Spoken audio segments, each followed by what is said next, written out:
Hello students, জ্ঞানজ্যোতি coaching centre পক্ষ থেকে তোমাদের আরেকবার স্বাগত জানাই।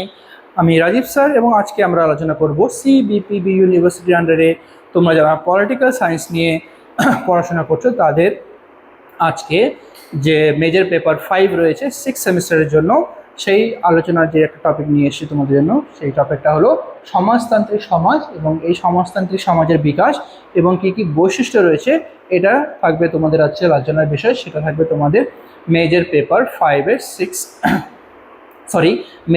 6 আলোচনার বিষয়, ঠিক আছে, সিবিপিবিইউ ইউনিভার্সিটির জন্য। তো ভিডিওটি শুরু করার আগে তোমরা যারা আমাদের চ্যানেলে প্রথম এসেছো বা এখনও আমাদের চ্যানেলটিকে সাবস্ক্রাইব করনি, তারা অবশ্যই চ্যানেলটিকে সাবস্ক্রাইব করো এবং পাশে থাকা বেল আইকনটিকে ক্লিক করে দিও, যাতে আমাদের পরবর্তী ভিডিও নোটিফিকেশান তোমরা খুব সহজেই পেয়ে যেতে পারো। এছাড়া তোমরা যারা অনলাইনে আমাদের সাথে যুক্ত হতে চাও এবং আমাদের থেকে কোর্স পারচেস করতে চাও, তারা অবশ্যই স্ক্রিনে যে দুটো ফোন নাম্বার দেখতে পাচ্ছ, এই দুটো ফোন নাম্বারে আমাদের সাথে সরাসরি যোগাযোগ করে নিতে পারবে। অনলাইনে যে সমস্ত সুযোগ সুবিধাগুলো আমরা তোমাদের জন্য রেখেছি, তোমরা আমাদের এখানে পেয়ে যাবে live classes, recorded classes, high quality notes এবং 100% কমন সাজেশন। মেজর স্টুডেন্টদের জন্য পুরো সেমিস্টারের কোর্স ফি রাখা হয়েছে অল সাবজেক্টের জন্য শুধুমাত্র 1199 এবং সেটাই মাইনর স্টুডেন্টদের জন্য রাখা হয়েছে শুধুমাত্র 699। এছাড়া গুগল প্লে স্টোরে আমাদের একটা অ্যাপ্লিকেশন রয়েছে, যেই অ্যাপ্লিকেশনটার নাম হলো পিস্টিকল এডুকেশন। তো এই অ্যাপ্লিকেশনটা ডাউনলোড করেও তোমরা আমাদের সাথে যুক্ত হতে পারবে এবং অ্যাপ্লিকেশনে থাকা যে বিভিন্ন কোর্সগুলো রয়েছে সেই কোর্সগুলোর অ্যাক্সেস গ্রহণ করতে পারবে। তো ভিডিওটি শুরু করার আগে তোমাদের কাছে একটু অনুরোধ থাকবে যে ভিডিওটি তোমরা শেষ পর্যন্ত দেখো এবং যদি ভালো লেগে থাকে ভিডিওটি, তাহলে অবশ্যই লাইক আর কমেন্ট যেন করো, ঠিক আছে। তো চলো এবার মেন টপিকে আসা যাক, যেটা হলো সমাজতান্ত্রিক সমাজের বিকাশ এবং বৈশিষ্ট্যগুলো কি কি রয়েছে, ঠিক আছে। তো দেখো, রাষ্ট্রবিজ্ঞানের ইতিহাসে সমাজতন্ত্র হলো এমন একটি রাজনৈতিক এবং অর্থনৈতিক দর্শন যা ব্যক্তিগত মালিকানার পরিবর্তে উৎপাদনের উপকরণের উপর সামাজিক এবং রাষ্ট্রীয় মালিকানা প্রতিষ্ঠার কথা বলে। এখানে ব্যক্তিগত মালিকানার থেকে যে উৎপাদনের উপকরণগুলো রয়েছে, সেই উৎপাদনের উপকরণগুলোর উপর যে সামাজিক বা রাষ্ট্রীয় যে মালিকানা, এই রাষ্ট্রীয় মালিকানার প্রতিষ্ঠার কথা কিন্তু এখানে বলা হয়। এটি পুঁজিবাদী ব্যবস্থার শোষণ এবং বৈষম্যের বিরুদ্ধে একটি শক্তিশালী প্রতিক্রিয়া হিসেবে আত্মপ্রকাশ করে থাকে, ঠিক আছে। নেক্সট, সমাজতান্ত্রিক চিন্তাধারার বিকাশ। তো এই চিন্তাধারার বিকাশ কি করা হয় ধীরে ধীরে দেখো। প্রথম যে এখানে পয়েন্টটা বলা হয়েছে সেটা হলো কাল্পনিক সমাজতন্ত্র। তো এই কাল্পনিক সমাজতন্ত্রের মাধ্যমে সমাজতান্ত্রিক চিন্তাধারাটা প্রথম বিকাশিত হয়। তো কার্ল মার্কসের আগে রবার্ট ওয়েন, সাসিম এবং সাল ফুরিয়ার সমাজতন্ত্রের কথা বলেছেন। তারা নৈতিক আদর্শের ভিত্তিতে এক শোষণমুক্ত সমাজের স্বপ্ন দেখেছেন, ঠিক আছে। নৈতিক আদর্শ প্রতিষ্ঠার মাধ্যমে একটি শোষণমুক্ত সমাজ প্রতিষ্ঠা করা হয়, সেই শোষণমুক্ত সমাজের প্রতিষ্ঠার কথাই তারা ভেবেছেন বা এই স্বপ্নই তারা দেখেছিলেন। কিন্তু কিভাবে তা অর্জিত হবে তার বাস্তব রূপরেখা দিতে পারেননি, তাই তাদের কাল্পনিক সমাজতন্ত্রে বলা হয়ে থাকে। তো তারা যেই সমাজের কল্পনা করেছিল বা যে স্বপ্নটা দেখেছিল, সেই স্বপ্নটা হলো যে শোষণমুক্ত সমাজ। কিন্তু এই শোষণমুক্ত সমাজকে কীভাবে বাস্তবায়ন করা হবে এই সম্পর্কে তারা কিন্তু কোনো কিছু বলেনি। এর জন্য তাদেরকে বলা হবে কাল্পনিক সমাজতন্ত্রী, ঠিক আছে।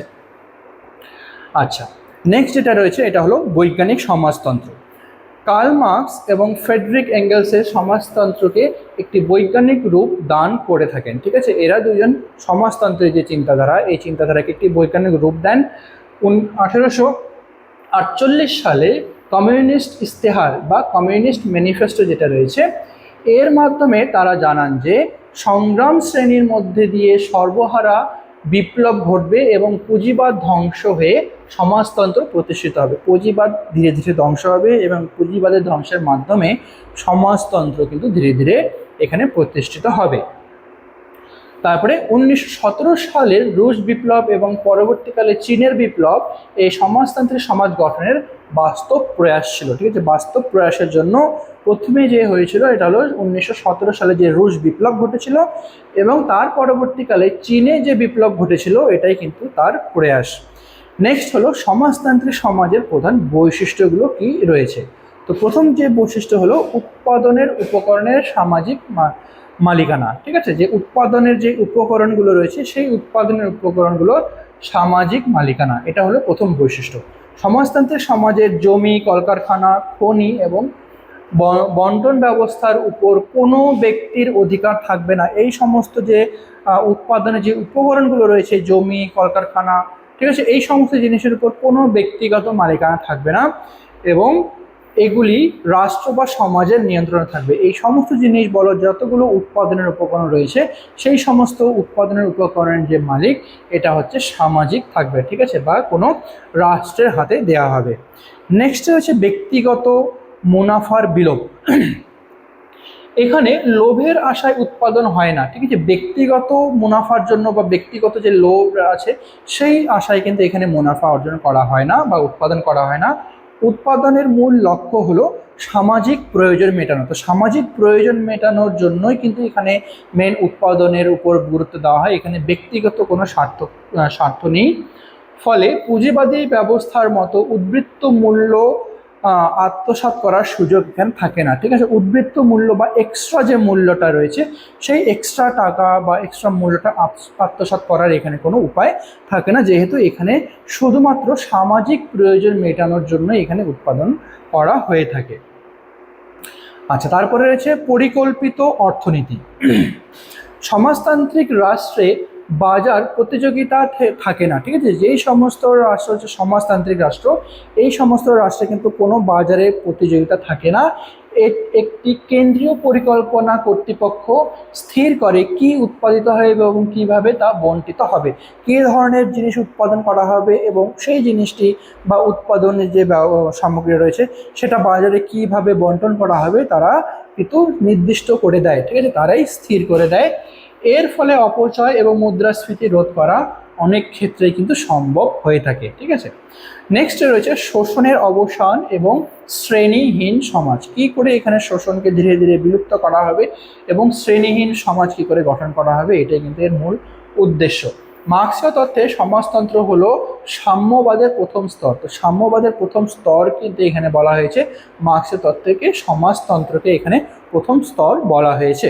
এখানে বুর্জোয়া এবং সর্বহারা এই দুটি শ্রেণীর অবসান ঘটিয়ে একটি শোষণমুক্ত সমাজ গড়ার চেষ্টা করা হয়। বুর্জোয়া শ্রেণী বা এখানে মালিক শ্রেণী এবং সর্বহারা বা শ্রমিক শ্রেণী যারা রয়েছে, এই দুজনের মধ্যে যে সবসময় যে শ্রেণী সংগ্রাম লেগে থাকে, এই শ্রেণীর সংগ্রামটাকে সমাপ্তি করে একটা যে উন্নত সমাজ গড়ার কথা কিন্তু এখানে বলা হয়েছে, ঠিক আছে। আচ্ছা, নেক্সট হলো যোগ্যতা অনুযায়ী কাজ এবং শ্রমের মর্যাদা। সমাজতান্ত্রিক সমাজের মূল নীতি হলো প্রত্যেককে তার সামর্থ্য অনুযায়ী কাজ দেওয়া এবং সেই কাজের ভিত্তিতেই যেন সে তার পারিশ্রমিকটা পেয়ে থাকে, ঠিক আছে। তো এটাই হলো যোগ্যতা অনুযায়ী কাজ এবং শ্রমের মর্যাদা। নেক্সটে রয়েছে সামাজিক নিরাপত্তা। শিক্ষা, স্বাস্থ্য, বাসস্থান এবং কর্মসংস্থানের দায়িত্ব সম্পূর্ণভাবে রাষ্ট্র গ্রহণ করে। শিক্ষার দায়িত্ব, বাসস্থানের দায়িত্ব, স্বাস্থ্যের দায়িত্ব এবং কাজের দায়িত্ব, ঠিক আছে, কর্মসংস্থানের দায়িত্ব, সমস্ত কিছু দায়িত্ব এখানে রাষ্ট্র নিজের উপরে নিয়ে নেয়। এটি নাগরিকদের মৌলিক অধিকার হিসেবে গণ্য করা হয়, ঠিক আছে, নাগরিকদের মৌলিক অধিকার হিসেবে গণ্য করা হয় এবং সমস্ত দায়িত্ব এখানে রাষ্ট্র নিয়ে থাকে, ঠিক আছে। তো এটাই ছিল আজকে তোমাদের আলোচনার বিষয়। ভিডিওটি ভালো লেগে থাকলে অবশ্যই লাইক আর কমেন্ট করো। দেখা হবে পরবর্তী ভিডিওতে নতুন কোনো টপিক নিয়ে। ততক্ষণ পর্যন্ত ভালো থেকো, সুস্থ থেকো।